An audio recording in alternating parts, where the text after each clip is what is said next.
a lot of jewelry and this old-fashioned looking phone. This is a Japanese phone. It's not really that old. I'm not sure what year it would have been made, but it's a wind-up analog. So I shouldn't have moved it actually. It's a travel phone, so it's a wind-up analog. You wind it up. You rotate this and this until you get a bell sound. That's the alarm setting for that thing. And of course I'm going to break it, so I found that I was fiddling with that today. I tried to soak this in the jewelry cleaner thing, but that was a really dumb idea. So I've got rid of some of the tarnish, but not all of it, and I made the inside of that really wet, so I'm not putting the clock down until it's dried in the sun. I'll put it out in the sun tomorrow. And then I've got all these little things to clean, so I've got to put these. I found all this jewelry, brooches, silver jewelry, fake pearl jewelries. I'm pretty sure some of these are real pearl. Like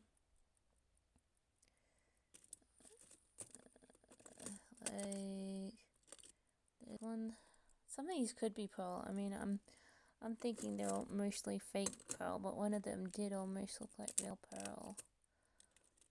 So there's a few pearl items there.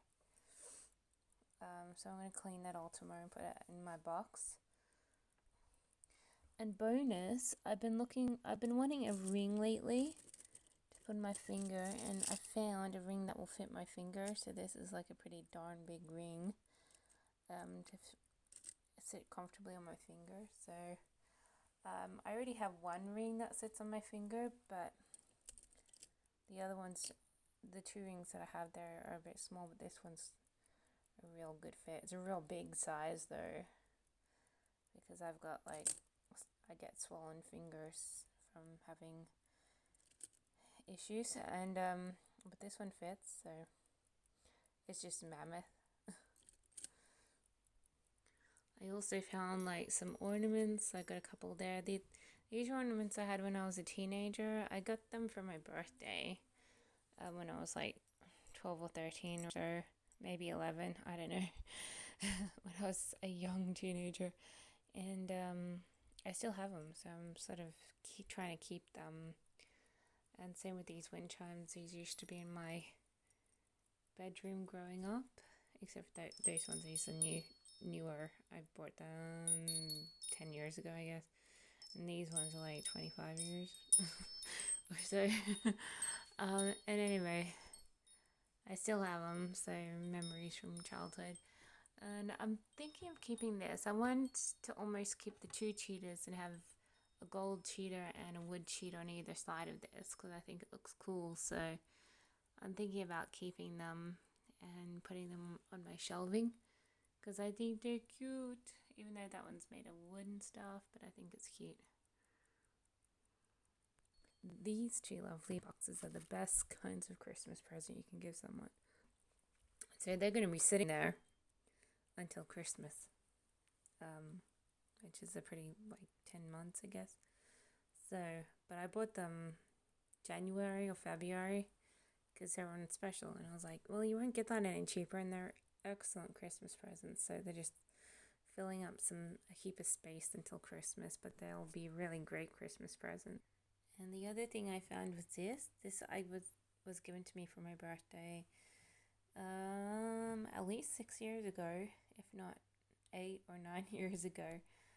And most of these things are on elastics. This one's gonna be worn out in the next year.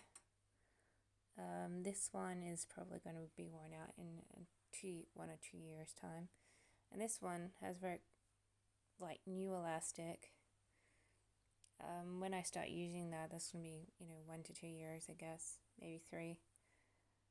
I know I bitched about this when I first got it because I thought, oh, sun cream and a dripper, how ridiculous is that? But I'm actually getting so used to it. It's like you get used to it, and then you don't think about reaching for a handful of sun cream. You get used to using the drip, and I was like, I'm getting so used to this, and I've still got a heap to go.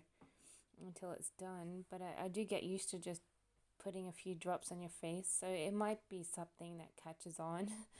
And it's like once you start, you probably don't like. It's not so you don't want to stop, but if you get used to it, you're like, oh, you've been hooked into the brand new fad. So you do get used to it, but I still don't think it's the strongest sun cream ever. So if I were going to the beach, I would definitely bring another thing of sun cream. If I walked to the beach, I would wear this, but to actually be at the beach, it's like, no, I would also bring another thing of sun cream to apply every 1 or 2 hours, depending on how hot it is. But I'm still getting used to it because I like to, I'm now like used to squeezing this and dabbing it on your face delicately. And it's like, well, it's now just like a normal thing and that I got used to. So I kind of like it now.